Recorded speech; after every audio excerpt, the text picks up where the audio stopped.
দুয়ারে কড়া নাড়ছে পবিত্র ঈদুল ফিতর। ঈদ সামনে রেখে চলছে কেনাকাটা। প্রতি বছর এই আনন্দে সব পরিবারেই থাকে বাড়তি কেনাকাটার চাপ। আবার রমজান জুড়ে সেহরি ও ইফতার বাবদও অতিরিক্ত ব্যয় হয়ে থাকে। সব মিলিয়ে এবার রোজায় ভোগ ব্যয় সহ ঈদ কেন্দ্রিক বিভিন্ন ধরনের কেনাকাটায় সারা দেশে মার্কেট ও বিপণী বিতানগুলোর 25 লাখ দোকানে প্রায় 2 লাখ কোটি টাকা বাণিজ্যের প্রত্যাশা করছেন ব্যবসায়ীরা।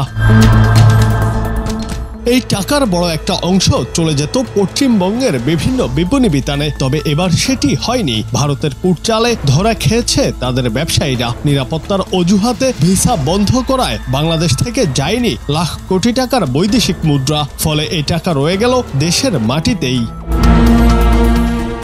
ফ্যাসিস্ট সরকারের পতনের পর ভারতের সঙ্গে বাংলাদেশের সম্পর্কে টানাপোড়েন শুরু হয়। এক পর্যায়ে ভারত সরকার নিরাপত্তার কারণ দেখিয়ে টুরিস্ট ভিসা বন্ধ করে দেয়। এতেই বিপাকে পড়ে কলকাতা, দার্জিলিং সহ আশপাশের রাজ্যগুলোর ব্যবসায়ীরা। ভয়ানক অর্থনৈতিক সংকটে পড়েন তারা। ফলে একে একে বন্ধ হয়ে যায় দোকানপাট ও হোটেল রেস্তোরাঁ। কিন্তু বিষয়টি শাপে বর হয়ে দেখা দেয় বাংলাদেশি ব্যবসায়ীদের জন্য। প্রতি বছর ভারতের সঙ্গে হওয়া ঈদুল ফিতরের লাখ কোটি টাকার কাপড় ও প্রসাধনীর বাণিজ্য থেমে যায়। ফলে টাকা রয়ে যায় বাংলাদেশিদের ঘরেই।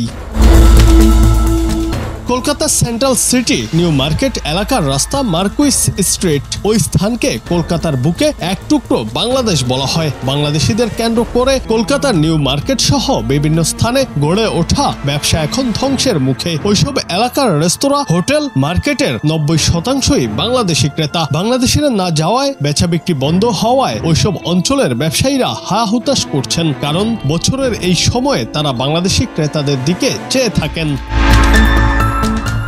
বিভিন্ন সূত্রে জানা যায় ঈদকে সামনে রেখে এবার 2 লাখ কোটি টাকার বাণিজ্যের মধ্যে 1 লাখ কোটি টাকার কেনাকাটা হতো ভারতের বিভিন্ন বাজার থেকে। বাংলাদেশিরা না যাওয়ায় সেটি আর হয়নি। ভারত বাংলাদেশিদের ক্ষতি করতে গিয়ে নিজেরই ক্ষতি করেছে। এ যেন নিজের ফাঁদে নিজেই পড়া। জুনায়েদ আহমেদ, বাংলা টিভি।